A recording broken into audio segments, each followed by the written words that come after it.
5. 계속되는 재난. 그랭고아르는 성모상 앞 길바닥에 정신을 잃고 나동거려져 있었다. 조금씩 의식이 돌아오고 나서도 그는 잠깐 꿈을 꾸듯 몽롱한 상태였다. 이런 느낌도 나쁘지 않다고 생각했다. 문득 집시 여자와 염소의 발랄한 모습, 가지모도의 무쇠 같은 주먹이 눈앞에 떠올랐다. 그러나 이런 생각도 잠시 썸뜨가리만큼 차가운 느낌이 그의 정신을 번쩍 들게 만들었다. 왜 이렇게 차가운 거야? 이렇게 중얼거리던 그는 자신이 시궁창에 널브러져 있다는 것을 알아차렸다. 망할 놈의 애꾸는 가지모도. 그는 투덜거리며 몸을 일으키려 했으나 극심한 통증과 어지럼증 때문에 일어날 수가 없었다.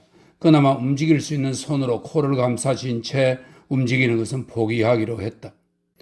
파리의 시궁창은 하고 그는 생각했다. 그는 시궁창에서 밤을 보낼 수밖에 없다고 생각했다.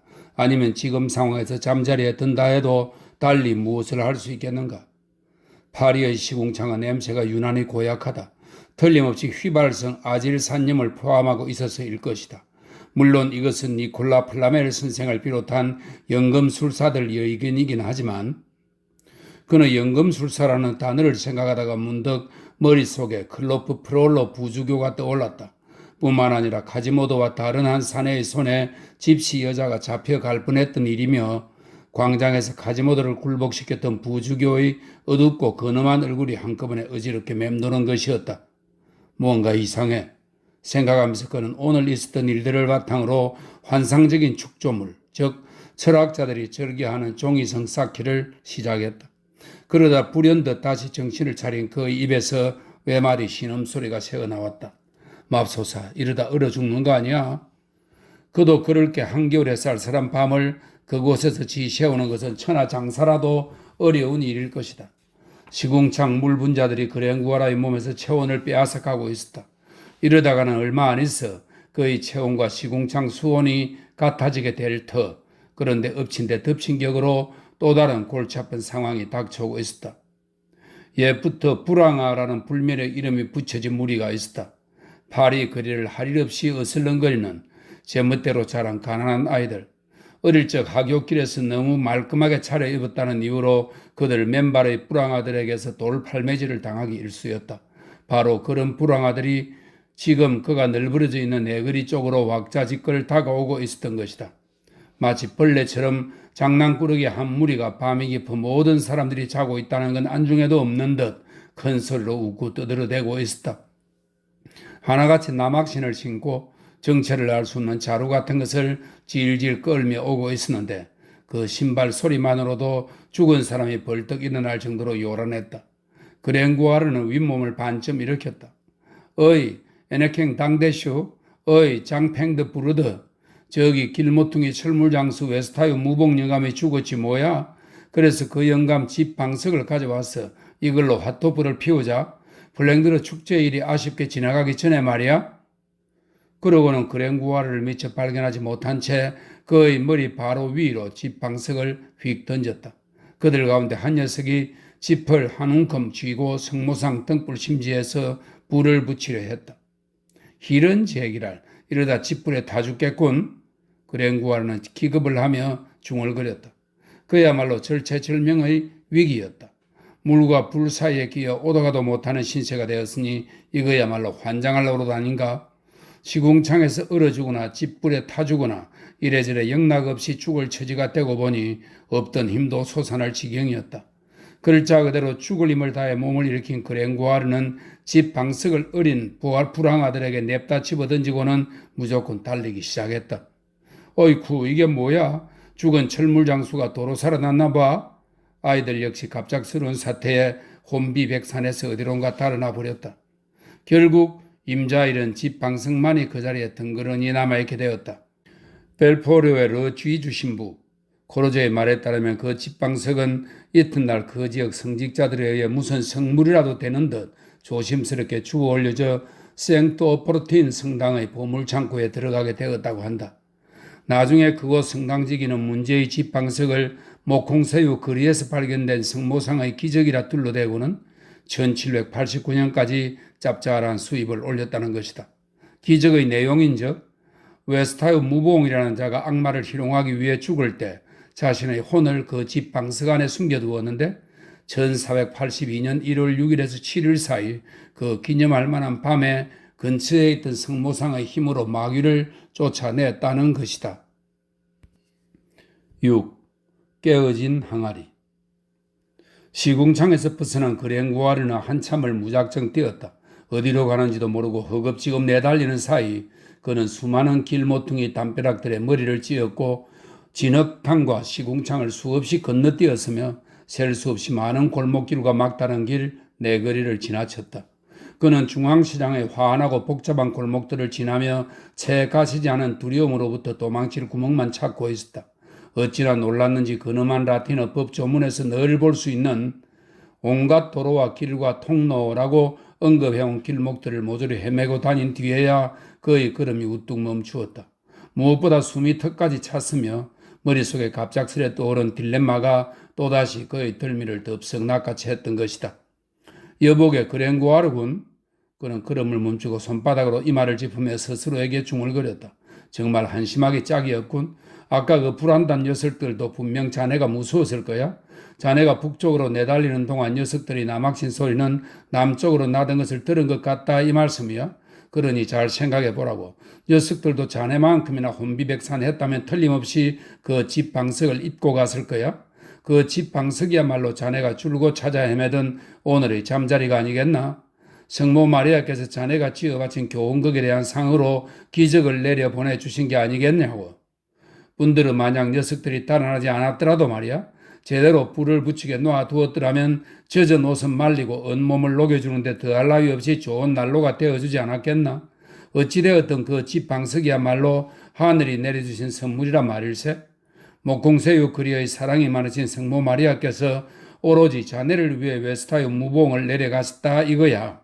그런데도 자네는 프랑스 군대 앞에서 걸음아 날 살리라 도망치는 피가르디 군처럼 꽁지 빠진 새 모양으로 줄레낭을 치다니 이 얼마나 바보 같은 짓인가 말이야. 정말 넌 바보 멍청이라고. 그래서 그는 오던 길을 되짚어가기 시작했다. 먹이를 찾는 사냥개처럼 코와 귀를 활짝 열고 방향을 확인해가면서 이 골목 저 골목을 뒤지며 하늘이 내주신 기적의 집 방석을 찾으려고 애썼다. 그러나 아무리 헤매고 다녀도 아까 그곳으로는 갈 수 없었다. 비슷한 길목으로 들어서다 보면 빽빽하게 집들이 들어찬 막다른 골목이거나 낯선 내거리만 나오는 것이었다. 두루넬 궁전의 미로보다 더 어지럽고 복잡한 데다 어둠이 짙게 내리깔린 골목길을 그는 어찌할 바를 모르고 헤맸다. 시간이 갈수록 어찌나 우라통이 치미는지 자기도 모르게 버럭 고함을 내질렀다. 망할 놈의 거리들 같으니라고. 이거야 원. 악마의 재주가 담긴 쇠스령을 본떠 만든 것도 아닐 텐데 왜 이리 복잡한 거야? 냅다 소리를 지르고 나자 속이 좀 풀리는 것 같았다. 그때 멀리 좁은 골목 끝으로 불그스름한 불빛이 어른거리는 것이 보이자 기운이 솟기 시작했다. 아이고 이제 살았다. 내 집 방석이 타고 있는 걸 거야? 반가운 마음에 그는 이렇게 중얼거리며 자신을 암흑 속으로 나아가는 뱃사공에 견주며 덧붙였다. 감사합니다. 감사합니다. 바다의 별님이시여. 그는 이 감사 기도를 성모 마리아와 집 방석 둘 가운데 어디를 향해 던진 것일까? 그야 아무도 알 수 없는 일. 그는 집 방석이 타고 있다고 생각되는 골목을 향해 걸어 들어갔다. 제법 긴 골목이었는데 포장도 되지 않은 진창길인데다 비탈진 오르막이었다. 이 길을 대여섯 걸음 걸어 올라간 바로 그때 무언가 수상한 것이 눈에 들어왔다. 이 길에는 사람이 다니고 있었던 것이다. 희꺼무리한 이상한 형체의 무리가 모두 막다른 곳 불빛을 향해 엎드려 기어가는 것이 보였다. 마치 한밤중 양치기의 모닥불에 이끌려 여기저기 풀잎을 옮겨다니는 장수 풍뎅이 무리 같았다. 빈털터리가 되면 사람들은 앞뒤 가릴 형편이 되지 못한다. 그랭구아르는 그 움직이는 형체들을 얼른 따라잡았다. 가장 느린 것을 자세히 살펴보니 다리를 잃은 장님거미처럼 두 손을 발삼아 폴삭거리며 앞으로 나아가는 가엾은 안전뱅이였다. 그랭구아르가 사람의 얼굴을 한 거미 같은 안전뱅이 옆을 지날 때 이탈리아어로 중얼거리는 아주 처량한 목소리가 들렸다. 나으리 한 푼 줍쇼. 부디 적선합쇼. 너 같은 놈은 걔한테나 먹혀버리라. 뭐라고 씹으르는 거는지 난 모르겠다 이놈아. 그랭구아르는 이렇게 대꾸하고는 얼른 지나쳐버렸다. 그는 또 다른 형체들을 살펴보았다. 그중 하나는 질름바리에 손이 없는 불구자였다. 장애가 아주 심한 그의 몸을 보조하는 나무지팡이는 마치 미장의 발판에 걸어다니고 있는 것 같았다. 품위 있고 고상한 비율을 즐기는 그랭구아르가 보기에 그 불구자의 상태는 마치 불카누스, 로마 신화의 불의 신입니다. 불카누스의 살아있는 세 다리를 연상케 했다. 이 살아있는 세 다리도 옆을 지나는 그랭구아르에게 불쑥 인사를 건넸다. 이발사의 비누 접시 같은 모자를 그의 턱 밑에까지 갖다 붙이면서 에스파냐어로 외치는 것이었다. 나으리, 빵 조각 살 돈만 좀 주시지. 이 녀석도 말은 할 수 있는 모양이군. 하지만 말이 너무 거칠어. 그게 대체 무슨 소린지 알아들을 수 있다면 분명 나보다 행복한 놈이겠지? 그랭구아르는 중얼거렸다. 그러고는 갑자기 무슨 생각이 났는지 이 말을 탁 쳤다. 그나저나 아침에 저들이 말하던 에스메랄다는 무슨 뜻일까? 그가 서둘러 그 자리를 떠리는 순간 또다시 무언가가 앞을 가로막았다. 어떤 장님이었는데 수염을 기른 유대인 같은 생김새에 한 손으로는 지팡이로 길을 더듬으며 큰 계획에 이끌려가고 있었다. 그는 헝가리 억양이 섞인 라틴어를 콧소리로 중얼거렸다. 적선 좀 해주십시오. 오호라, 이제야 겨우 제대로 말할 줄 아는 놈을 만났군. 아무래도 오늘은 내가 자선 사업가처럼 보이는 모양이야. 주머니가 텅텅 비어 있는데도 모두들 나만 보면 구걸을 하는 걸 보면 말이야. 그는 장님을 향해 돌아서며 말했다. 어이 이보게, 내가 지난주에 마지막 셔츠까지 팔아먹었거든. 자네는 키케로의 말이라면 잘 알아들었을 것 같으니 내가 제대로 다시 말해주지. 난 지난주에 내 마지막 셔츠를 팔았네. 그리고 나서 그는 가던 길을 서둘렀다. 하지만 그와 동시에 장님은 물론 안전뱅이와 절름발이까지 길바닥에 깔린 돌 위로 목발과 동양깡통을 요란하게 부딪혀가며 모두들 그와 똑같은 방향으로 내달리듯 움직이는 것이었다. 그러는 와중에 그들은 그랭구아르를 밀쳐낼 것처럼 서로 앞서거니 뒤서거니 하면서 아까와 마찬가지로 구글 타령을 해댔다. 한 푼 줍쇼. 맹인이 노래했다. 한 푼만 주시오. 안전뱅이도 말했다. 그러자 절름발이는 박자까지 맞춰가며 빵 한 조각 하고 되풀이했다.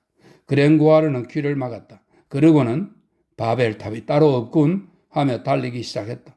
그러자 장님도 절름발이도 안전뱅이도 죽을 힘을 다해 그 뒤를 쫓았다. 그가 깊은 골목으로 들어갈수록 주위에는 더 많은 안전뱅이와 장님과 절름발이들이 우글거렸다. 그 밖에도 조막손이나 애꾸눈이 상처투성이의 문둥병 환자들까지 근처의 집이나 골목 또는 지하 환기구에서 뛰어나와 먹잇감을 다투는 굶주린 짐승들처럼 아우성치고 고함을 질러댔다. 절룩절룩 꾸역꾸역 불빛을 향해 몰려드는데 그 모양이 꼭 비온 뒤 진흙탕에 뒹구는 민달팽이들 같았다.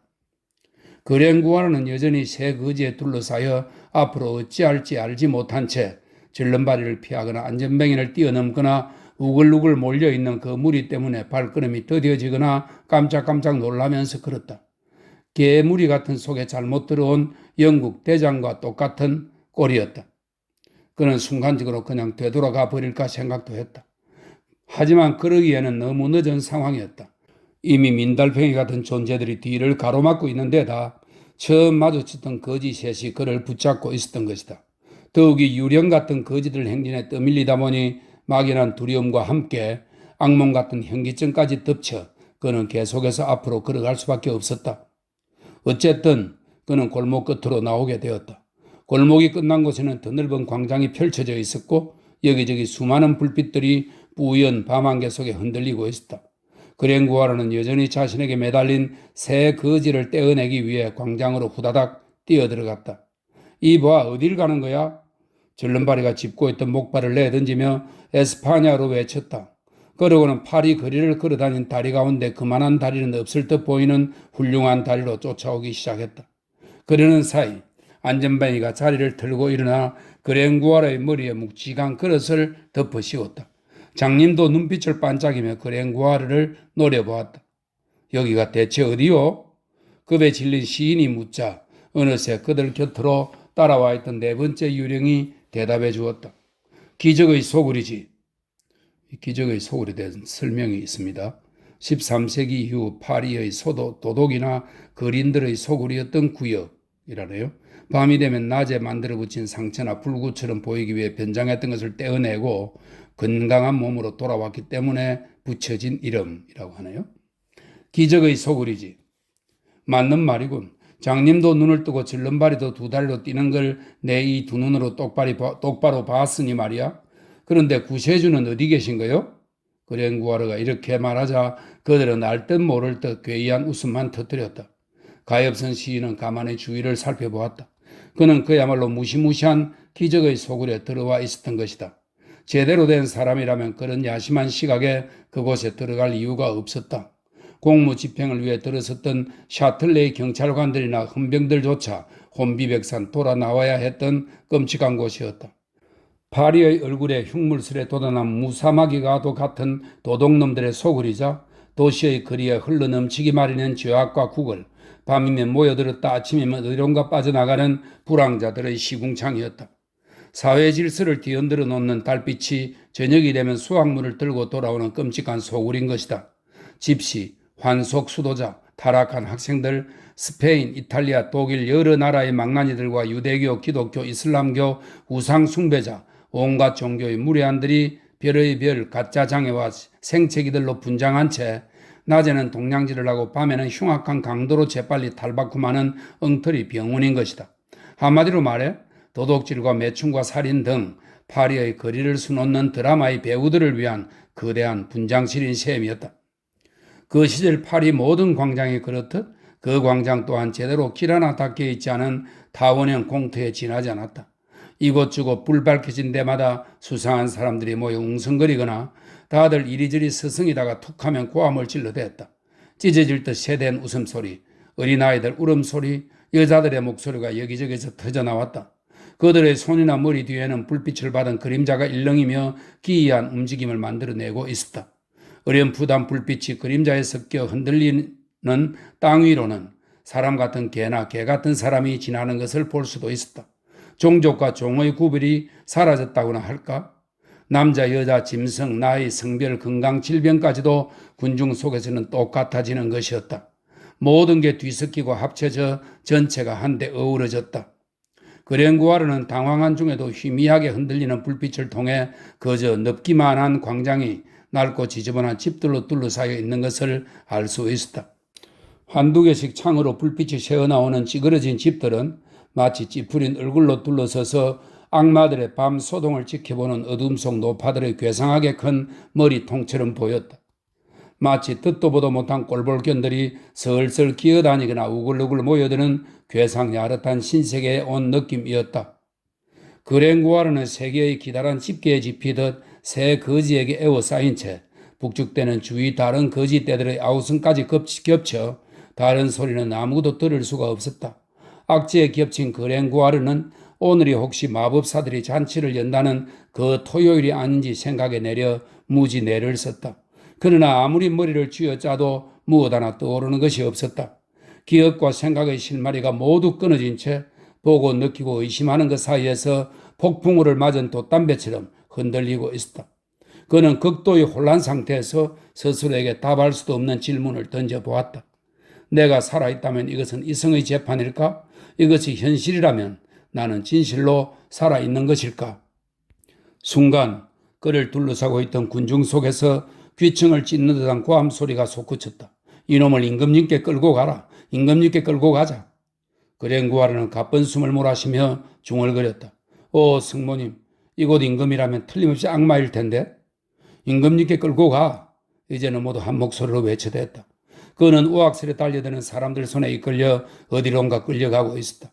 그 요란스러운 소동 속에서도 새 거지는 이놈은 우리 거야 손을 떼 라고 고함치며 사람들 손에서 그를 잡아 빼내려 악을 썼다. 마침내 시인의 이미 병든 옷은 이 쟁탈전 속에서 마지막 숨을 거두고 말았다. 그렇게 끔찍한 과정을 거치며 광장을 지나는 사이 현기증은 사라졌다. 몇 걸음 더 걷고 나자 천천히 현실감이 돌아왔다. 어느새 그곳 분위기에 익숙해지기 시작한 것이다.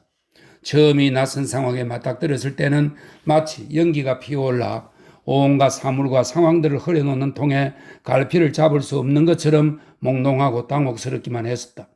갑자기 어둠 속에 들어서면 아무것도 보이지 않다가 곧 눈이 익숙해져 사물들을 구별할 수 있게 되는 것처럼 이제는 차츰 현실감을 되찾고 있었다.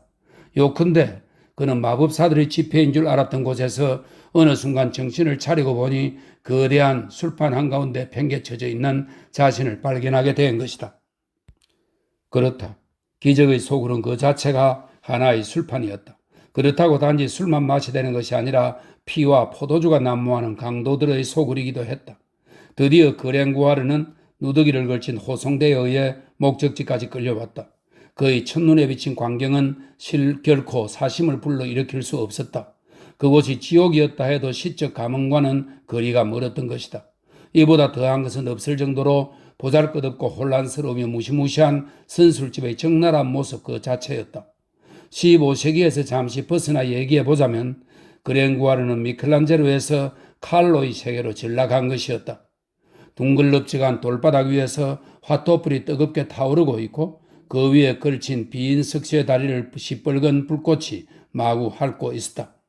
불가에는 여기저기 이가 빠진 낡은 탁자가 아무렇게나 놓여 있었다. 꼼꼼한 하인이 탁자를 평행으로 놓는다든지 하다못해 보기 좋게 놓으려고 노력한 티는 뒤끌만큼도 없었다. 탁자마다 포도주와 맥주가 가득 담긴 항아리들이 놓였고 둘레는 화기와 술 기운에 얼굴이 불쾌해진 사람들이 모여 있었다. 그들 가운데 쾌활한 얼굴에 배가 불룩 나온 한 남자는 포동포동 살찐 매춘부를 부둥켜 안은 채 떠들고 있었다. 은으로 사이비 상이용사라 불리는 가짜 군인 하나는 휘파람을 불며 아침부터 자신의 멀쩡한 다리에 칭칭 동념했던 붕대를 풀었다. 그리고는 건강하고 우람한 다리를 쭉 뻗어 온종일 쬐어 저린 무릎을 주무르고 있었다. 건너편의 부스럼쟁이 거지는 애기 똥풀과 소의 피를 가지고 다음날 써먹을 하나님의 다리, 가짜 상처 투성이의 다리를 말합니다. 하나님의 다리를 만들고 있었다. 거기서 몇 테이블 떨어진 곳에서는 순례자 차림을 한 거린 하나가 단조로운 콧소리로 성녀 레지나의 애가를 띄엄띄엄 흥얼거리고 있었다. 또 다른 자리에서는 한 젊은 거지가 나이든 가짜 간질 환자에게서 어떻게 하면 간질 발작을 그럴듯하게 흉내낼 수 있는지 방법을 배우고 있었다. 가짜 관질 환자가 젊은이에게 가르쳐준 방법이란 비누 조각을 씹어 거품 효과를 내는 것이었다. 바로 그 옆 탁자에서는 수종 환자 하나가 제 몸의 가짜 부기를 빼는 동안 여자 넷이서 그날 저녁 유교해온 어린이 하나를 서로 갖겠다고 쟁탈전을 벌이고 있었다. 이런 모든 광경은 소발이 말한 것처럼 2세기 후 왕을 포함한 궁정 사람들에게 아주 재미난 심심풀이가 되었고 사부로 나뉘어 프리브르몬 궁의 무대에서 추는 밤 연회의 왕실 발레에 등장하는 무용의 소재로 활용되었다. 1653년 현장을 직접 목격한 사람은 이렇게 덧붙이고 있다.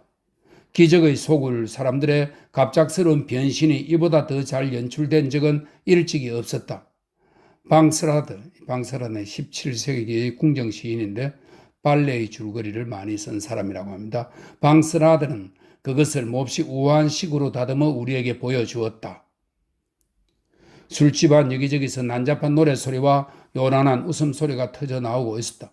옆 사람 말에는 전혀 귀 기울이지 않으면서 모두들 말꼬리를 잡거나 욕설을 퍼붓고 저마다 멋대로 짓거려대느라 정신이 없었다. 술 항아리들이 부딪히는 순간 싸움이 벌어졌다. 술 항아리에 이가 빠졌다며 누더기들의 멱살잡이가 시작된 것이다. 덩치 큰 개 한 마리가 꼬리를 말고 앉아 불꽃을 바라보고 있었다. 이 미치광이 소동에 어린아이들도 섞여 있었는데 어디선가 유괴되어 끌려온 아이는 낯선 곳에 대한 두려움 때문에 막무가내로 울부짖고 있었다. 4살쯤 되어 보이는 통통한 남자아이는 한마디 말도 없이 높은 의자에 앉아 연신 다리를 흔들거리며 탁자에 턱을 걸치고 있었다. 또 어떤 아이는 흘러내리는 촛농을 손가락으로 탁자 위에 문질러 대고 있었다.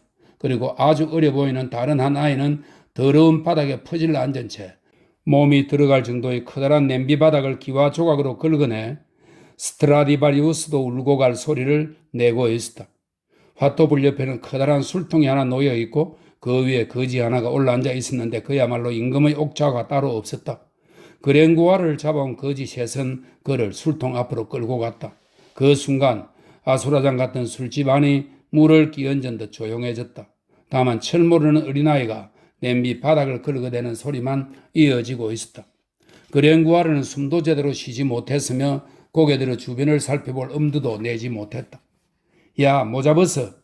그를 끌고 온 거지 하나가 에스파냐어로 소리쳤는데 그랭구아르가 그 말뜻을 알아듣기도 전에 다른 거지가 그 모자를 거칠게 벗겨냈다. 볼품없는 번거지일망정 햇빛이 따갑거나 비오는 날이면 그런 대로 쓸만한 모자를. 그랭구아르는 한숨을 내쉬었다.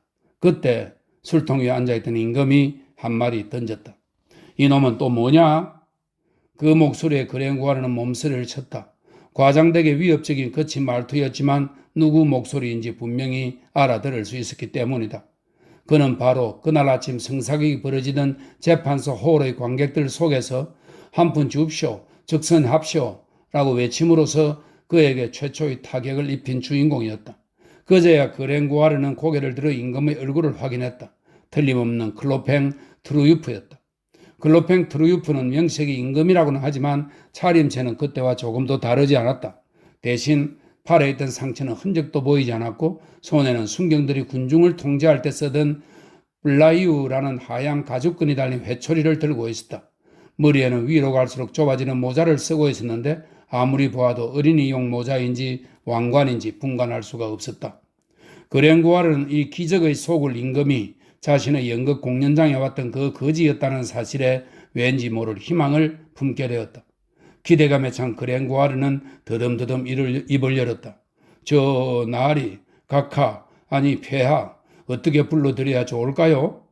크레센도의 절정에 이르렀으나 그는 다시 어떻게 내려가야 할지 몰랐다.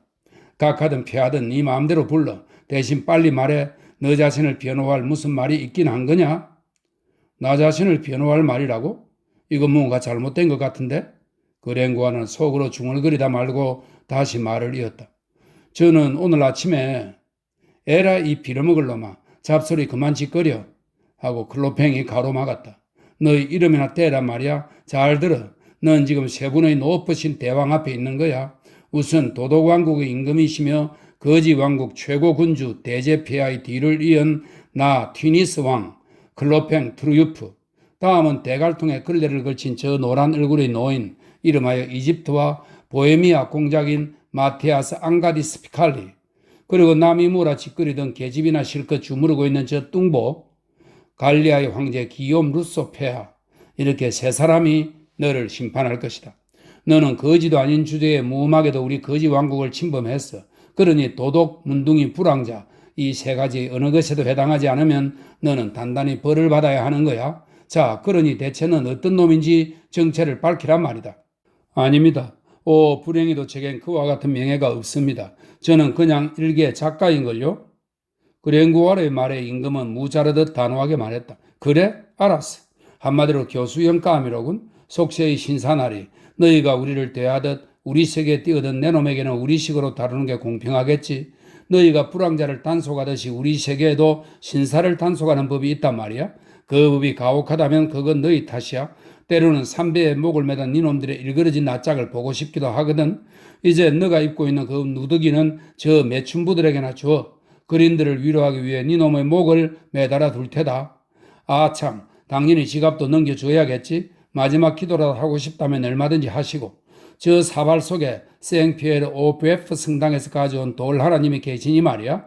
니놈 영혼을 신께 바치기 전에 4분 여유를 주마. 소름이 끼칠 만큼 훌륭한 연설이었다. 대단해. 클로팽 트루유프는 교황처럼 말도 참 기막히게 잘한다니까. 갈리아 황제는 술 항아리를 깨뜨려 그 조각으로 흔들거리는 탁자 밑을 꿰면서 소리쳤다. 그랭구아르도 가만히 있지는 않았다. 어디서 용기가 났는지 단호한 어조로 입을 떼기 시작하는 것이었다. 황제 폐하 및 국왕 폐하 여러분, 뭔가 오해가 있는 것 같습니다. 저는 피에르 그랭구아르라고 하는 시인입니다. 오늘 아침 재판소 대형홀에 있었던 연극 대본을 쓴 사람이란 말입니다. 그러자 클로팽의 야멸찬 대꾸가 단박에 터져나왔다. 오호라, 그게 너였냐? 나도 갔었지. 오늘 아침 그토록 지루한 연극을 보게 해놓고 밤에 교수형 당하는 것은 싫다고 하다니 욕심이 지나치군. 아이고, 도무지 빠져나갈 수가 없는걸. 그랭구아르는 다시 생각을 가다듬고 한 번 더 통사정을 해보기로 했다. 하운데 저 같은 시인이라고 거지 왕국 시민이 되지 말라는 법이 어디 있습니까? 이솝도 방랑자였고 호메로스도 거지였으며 메르쿠리쿠스는 도독이었단 말씀입니다. 그러자 클로팽이 재빠르게 말을 가로챘다. 이놈 당장 그만두지 못해? 갈수록 요상한 말로 우리를 헛갈리게 하려는 수작인가 본데 어림없는 소리 말고 빨리 목이나 내놓으시지. 죄송합니다만 튜니스 왕폐하, 그러지 마시고 잠깐 제 말을 들어보십시오. 듣지도 않고 그는 형벌을 내리신다는 건 말도 안 됩니다. 그랭구아르는 필사적으로 이야기를 이어보려 했다. 하지만 간절한 목소리는 주위의 시끄러운 소리에 금세 파묻혀 버렸다. 냄비 바닥을 긁어대는 소리가 더욱 요란해진 데다 화토불에 시뻘겋게 달구어진 석쇠 위 프라이팬에 한 노파가 갑자기 기름을 뿌려댄 것이다. 덕분에 마치 가면선 사내를 뒤쫓는 어린아이들의 아우성처럼 요란한 소리가 터져 나왔다. 그 사이 클로팽 트루유프는 이집트 공작과 술에 찌든 갈리아 황제와 무슨 의논을 하는가 싶더니 불쑥 외쳤다. 야, 좀 조용히들 못하겠어? 그럼에도 냄비와 프라이팬에서 여전히 시끄러운 소리가 나자 그는 신경질적으로 술통에서 냅다 뛰어내려 곧장 아이 앞으로 가 단숨에 냄비를 걷어차버렸다. 그 바람에 냄비는 아이와 함께 10걸음도 더 떨어진 곳으로 나동그라졌고 뒤이어 걷어차인 프라이팬에서 끓고 있던 기름이 불 속으로 쏟아졌다. 그 바람에 놀란 아이는 숨이 넘어갈 듯 우러져쳤고 노파 역시 불길 속으로 떨어져 버린 자신의 저녁 끼니가 아까워 거칠게 투덜댔다. 하지만 클로뱅은 전혀 아랑곳하지 않고 태연스레 자기 자리로 돌아갔다. 마침내 거지 왕초가 신호를 보내자 이집트 공작과 갈리아 황제, 대감과 부하들이 와락 몰려들어 말편자 모양으로 둘러쌌다. 그랭구아르는 꼼짝없이 그 한가운데 갇힌 꼴이 되었다. 모여든 인간들의 면면을 보자니 하나같이 누더기 차림에 싸구려 쇠붙이를 들고 쇠술안과 도끼를 쥐고 있는가 하면 술에 취해 덜덜 뜨는 다리와 떼꾸기 자르르 한 팔뚝들까지 어딜 보나 허리멍덩에 한참 마시가 몰골들이었다. 우르르 몰려든 거지들 회의장 한복판에서 클로뱅 트루유프는 원로원 총독이나 귀족원의 왕, 주기경 회의의 교황이나 되는 듯 높다란 술통 위에 올라앉아 거만하고 잔인한 데다 무엇인지 종잡을 수 없는 표정으로 그 자리에 모인 어떤 거지보다도 험상궂고 가정스러운 눈빛을 희번덕거리며 모두를 내려다보고 있었다. 추악하기 이를 데 없는 돼지 상판 가운데 으뜸이라고나 할까? 이봐. 그는 투박하고 거친 손으로 볼성사나운 턱수임을 썰며 그랭구아르를 향해 소리쳤다. 듣고 보니 네 놈이 목을 내놓지 않아도 될 만한 이유가 하나도 없잖아. 안타깝지만 사실이니 어쩌겠나? 아무튼 거리의 인간들이 이런 일에 익숙하지 않아서 그렇지. 사실 목 하나 달아나는 게 무슨 대수인가? 뜨도 말고 들도 말고 모가지 하나 잘리는 건데. 다만 한 가지, 너가 공경을 면할 방법이 있긴 하다. 우리와 환패가 되면 되는데 어떠냐? 그의 말에 그랭구아르가 어떤 생각을 했을지는 짐작하고도 남을 것이다. 신락 같은 회생 가능성에 다시 악착같이 매달렸으면 물론이다. 그야 물론 좋죠. 틀림없이 맹세하겠습니다. 등줄기에 서늘한 식은 땀까지 흐르고 있었다. 분명 우리 소매치기 일당이 되겠단 말이지? 소매치기요? 물론 있죠. 그랭구아르는 두 번 생각할 것도 없이 제깍 대답했다. 정말 너 스스로 우리 시민이 되겠다 이거지? 튜니스 왕이 다시 물었다. 예, 진짜 시민이 되겠습니다. 거지 왕국의 신하가 되겠다는 거냐? 물론이죠. 거지 왕국의 신하가 되겠습니다. 불황자가 되겠다 이거지? 그렇다니까요. 진심이냐? 네, 진심입니다. 그래도 역시 넌 목을 내놓아야 돼. 기겁을 하는 시인을 빤히 내려다보며 클로뱅은 뻔뻔스럽게 시침 뚝 뗀 얼굴로 말을 이었다. 물론 그건 좀 나중 일이 되겠지. 좀 더 격식을 갖춘 형태 말이야.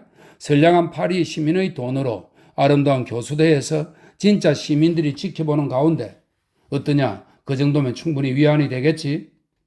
오르신 말씀이고 말고요. 그랭구아르가 대답했다. 뿐만 아니라 다른 이로운 점도 많아. 우리 거지 왕국의 시민이 되면 파리 시민이 내는 도로세나 빈민세, 가로등 세금 따위는 내지 않아도 된단 말이야?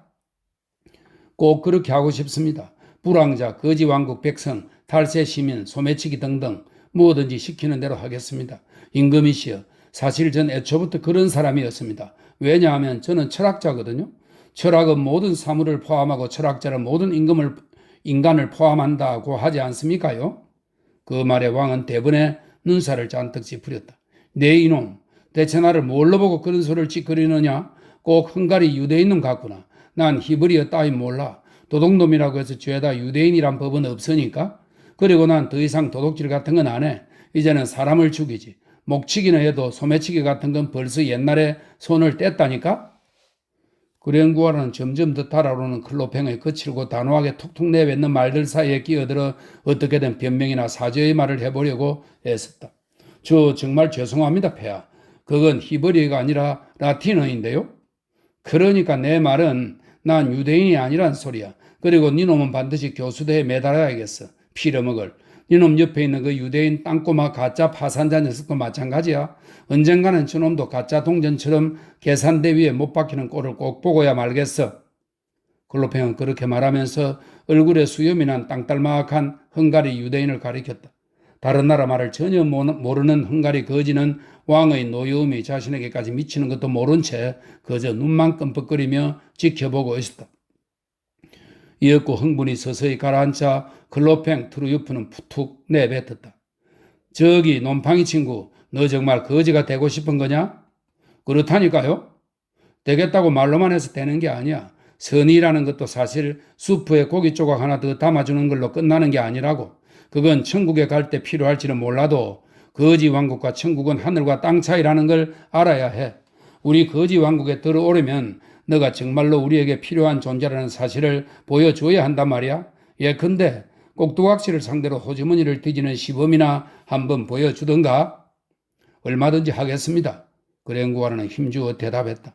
클로팽이 신호를 하자 도둑놈 몇 명이 어디론가 사라졌다가 다시 돌아왔다. 그들은 기둥 2개를 가져왔는데 아래쪽에는 주걱 모양의 뼈대가 달려 있어서 바닥에 세울 수 있게 되어 있었다. 그들은 기둥과 기둥 사이에 들보 하나를 가로지르더니 밧줄까지 매달아 놓았다. 그러자 어느새 번듯한 간이 교수대가 완성되었다. 이놈들이 뭘 하려는 거지? 그랭구아르는 은근히 불안해졌다. 그때 방울 소리가 요란하게 울렸고 그는 정신을 바짝 차리려고 애를 썼다. 가만히 보니 거지들이 꼭두각시 인형을 하나 가져다가 밧줄에 목을 걸고 있었다. 그것은 다름 아닌 새를 쫓는 허수아비였는데 빨간 옷을 입고 목에는 크고 작은 방울과 종들을 달고 있었다.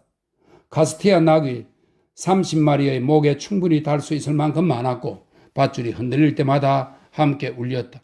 그러다 점차 소리가 줄어들더니 마침내 조용해졌다. 글로팽은 허수아비 인형 아래 놓인 다리가 셋뿐인 삐뚤음한 의자를 가리키며 그랭구아르에게 말했다. 저 위로 올라가. 말도 안 됩니다. 목뼈가 부러질 거예요. 저건 마르티 알리스는 1세기의 로마 풍자 시인입니다. 마르티 알리스의 구행시처럼 불균형이 아닙니까? 그랭구아르가 못마땅한 투로 말하자 글로팽이 다시 윽박질렀다. 올라가! 그랭구아르는 하는 수 없이 그 위태로워 보이는 의자 위로 올라섰다. 순간적으로 온몸이 휘청거렸으나 간신히 중심을 잡는 데 성공했다. 이제 니놈 오른발을 왼쪽 다리에 감고 왼쪽 발끝으로 서라. 튜니스 왕이 명령했다. 폐하, 기어이 제 팔다리가 부러져야 속이 시원하시겠습니까? 그랭구아르가 말하자 클로팽은 고개를 끄덕였다.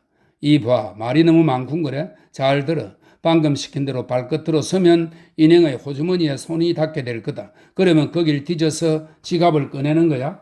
단, 방울 소리가 나면 안 되지. 알겠어? 그걸 해내면 합격이야. 우리와 함께 살 수 있게 된다는 뜻이라고. 어때? 아울러 처음 일주일은 험신 두들겨 맞는 일만 치르면 되고 말이야. 맙소사, 어떻게 방울 소리를 안 내고 그걸 꺼냅니까? 방울 소리가 나면 어떻게 되는 겁니까? 그땐 곧장 교수형이지. 알겠나? 전혀 모르겠습니다. 그랭구아르가 진지를 치며 대답했다. 그럼 다시 말해줄까? 저 허수아비 인형의 주머니를 뒤져서 지갑을 꺼내보란 말이야. 방울 소리가 나지 않게 조심하면서. 소리가 났다 하면 넌 끝장이라고. 알겠어? 예, 거기까진 알아들었습니다. 그 다음엔? 방울 소리가 나지 않게 지갑을 꺼내면 성공이니까 넌 명실상부하게 거지가 되는 거고 그로부터 한 주일은 우리에게 실컷 두들겨 맞는 일만 남게 돼. 이제 알아듣겠냐? 글쎄요, 모르겠습니다. 이러나 저러나 제겐 덕이 되는 게 없지 않습니까? 잘못하면 목에 매달리고 잘하면 두들겨 맞는다니요. 거지가 되잖아. 이 시험에 합격하면 넌 당당한 거지가 되는 거라고. 그게 어째서 아무것도 아니라 말이냐? 얻어 터지는 건 거지로 살기 위해 필수적이야. 아무리 맞아도 끄떡 안고 견딜 수 있도록 네 몸을 단련시키는 거라고나 할까? 글로팽의 설명에 시인은 허탈한 듯 중얼거렸다. 참으로 눈물겹도록 고마운 일이로군요. 그렇다니까 빨리 하기나 해. 왕이 이렇게 말하면서 앉아있던 술통을 냅다 발로 찾아 술통에서 큰 북을 두드리는 소리가 요란하게 울렸다. 인형 주머니를 뒤지는 거야? 답답해 죽겠군. 빨리 해치워. 다시 한번 말해두지만 방울이 조금이라도 울렸다가는 너가 곧장 인형 자리에 서게 되는 것이야. 거지 떼거리는 클로팽의 말에 큰 박수를 보내며 교수대 주위를 에워쌌다. 모두 재미있어 죽겠다는 듯 잔인하게 웃으댔다. 그런 모습에 그랭고하르는 자신이 재물이 되고 있다는 것과 일의 결과가 어찌됐든 험한 꼴을 당하리라는 것을 깨닫고 공포를 느끼기 시작했다. 이제는 무조건 왕의 명령대로 해내는 도리밖에 없었다. 그 밖에는 어떤 희망도 보이지 않았다. 그랭고하르는 이 모험을 시도하기로 마음먹었다. 그러나 그에 앞서 간절한 마음으로 인형에게 기도를 올렸다. 저 피도 눈물도 없는 거지들보다야 차라리 인형이 자신을 불쌍히 여겨줄 것만 같았기 때문이다. 조그만 꿀이 혓바닥을 가진 수많은 방울들이 마치 입을 벌리고 덤벼드는 살모사처럼 보였다. 저 하찮은 방울들이 흔들림에 내 목숨이 달렸다니 기가 막히는군. 세상에 이런 일이 있을까? 그는 절망적인 목소리로 중얼거리고는 두 손 모아 기도했다. 제발 방울들아 울리지 말아다오. 제발 울리지 마라. 흔들리면 안 돼. 마지막으로 그는 한 번 더 클로팽에게 물었다. 만약 바람 때문에 방울이 울린다면 그땐 어떻게 됩니까? 뭘 물어? 당연히 교수형이지. 한치의 망설임도 없는 대답이었다. 무슨 수를 쓰든 이 상황을 벗어날 수도 미룰 수도 아예 도망칠 수도 없음을 깨달은 그랭고하르는 이제 남자답게 최선을 다하기로 마음먹었다. 그는 오른발을 왼쪽 다리에 감고 왼쪽 발끝으로 서서 팔을 쭉 뻗었다. 그렇게 손이 허수아비에 닿은 순간 다리가 3개뿐인 의자 위에 간신히 서 있던 그의 몸이 중심을 잃고 휘청거렸다. 그리고 마침내 바닥으로 쿵 소리를 내며 떨어지고 말았다. 순간 인형에 매달려 있던 수많은 방울들이 목을 매달라는 듯 일제히 흔들리기 시작해 그랭고하르의 귀가 먹을 만큼 요란스레 울려 퍼졌다. 젠장 다 틀렸어. 바닥에 나동그라진 그랭고하르의 입새에서 안타까운 탄식이 새어나왔다. 그는 이제 납작 엎드린 채 죽은 듯이 꼼짝도 하지 않았다. 머리 위에서는 호암마마보다 더 무서운 방울 소리들과 거지들의 악마 같은 웃음소리, 저놈을 이렇게 당장 목을 매달아라 외치는 트루유프의 목소리가 마구 뒤섞이고 있었다. 잠시 뒤 시인은 바닥에서 일으켜졌다. 정해진 대로 거지들은 교수형을 집행하기 위해 밧줄에서 인형을 풀어내고 있었다. 거지 왕국 백성들은 무엇이 그토록 신나는지 그를 냉큼 의자에 앉혔다. 클로팽이 다가와 목에 밧줄을 걸어주고는 어깨를 툭 치며 내뱉었다.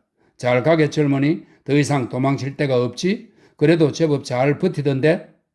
제발 목숨만 살려달라는 말이 그랭고하르의 목구멍까지 올라왔다가 다시 사라졌다. 주위를 아무리 둘러보아도 살아날 구멍이라곤 보이지 않았다. 아무 희망도 없었다. 모두들 웃고 있었다. 벨비뉴 드 레토알, 디니스 왕의 날카로운 노출에 덩치가 우람한 웬 거지 하나가 쓱 나섰다. 가로지른 들보 위로 올라가. 왕의 지시에 델비뉴 드 레토알은 잽싸게 움직였다. 잠시 뒤 들보 위에 올라앉아 웅크리고 있는 거구와 눈이 마주친 그랭고하르는 자신도 모르게 몸서리를 쳤다.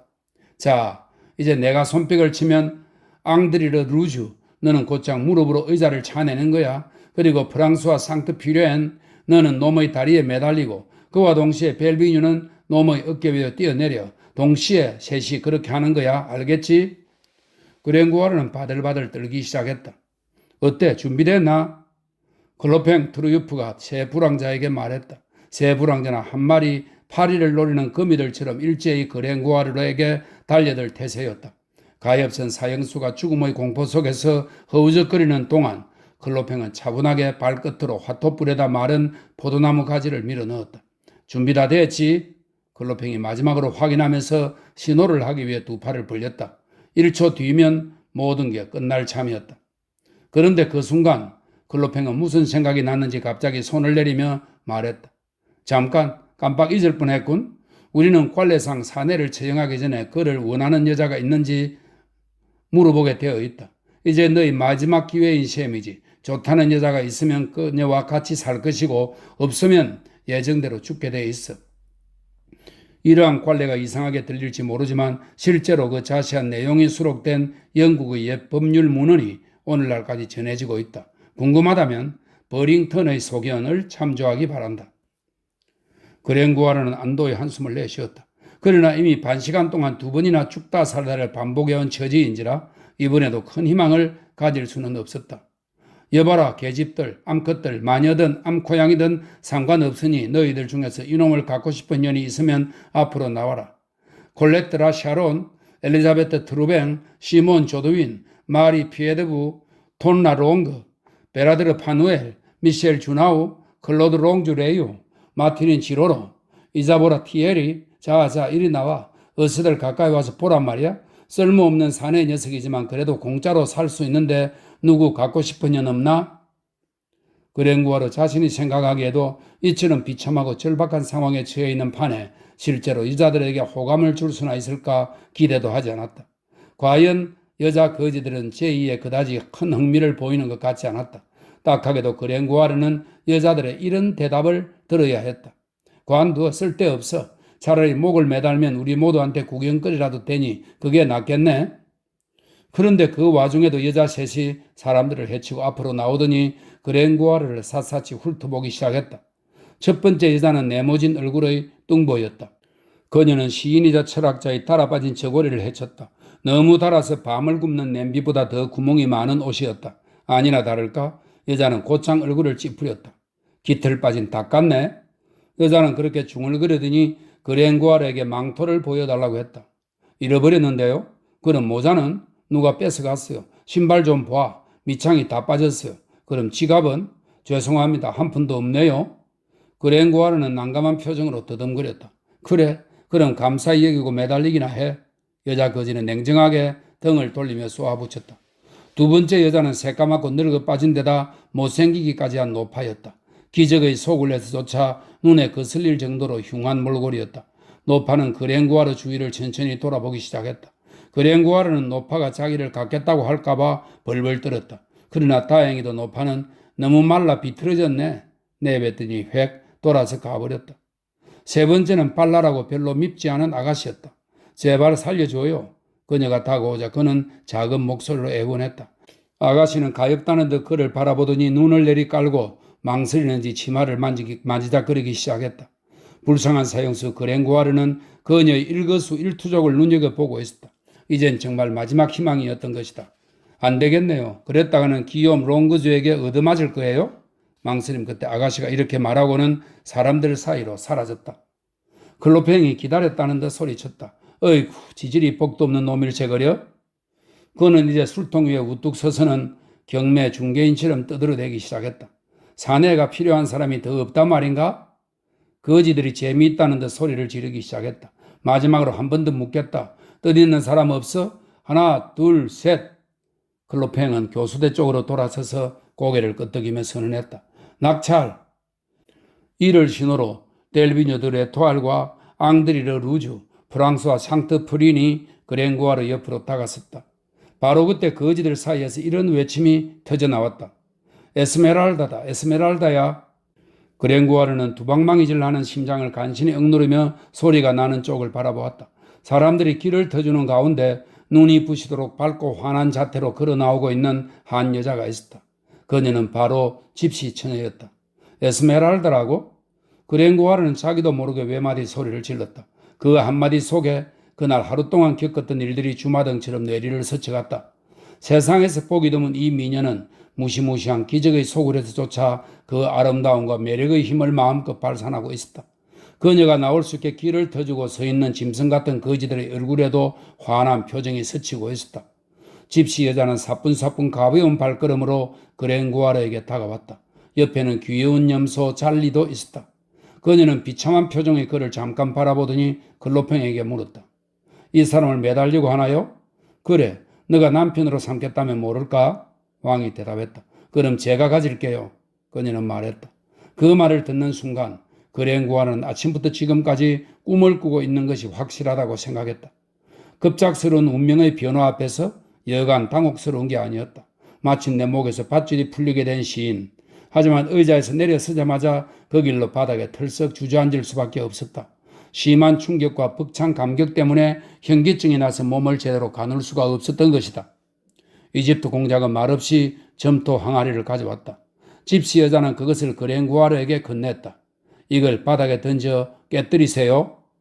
항아리는 네 조각으로 깨졌다. 형제여, 앞으로 4년 동안 이 여자는 그대 아내요. 그리고 누이여, 이 남자는 그대의 남편이라오. 이집트 공작은 그들 각각의 이마에 한 손씩 얹으며 선언했다.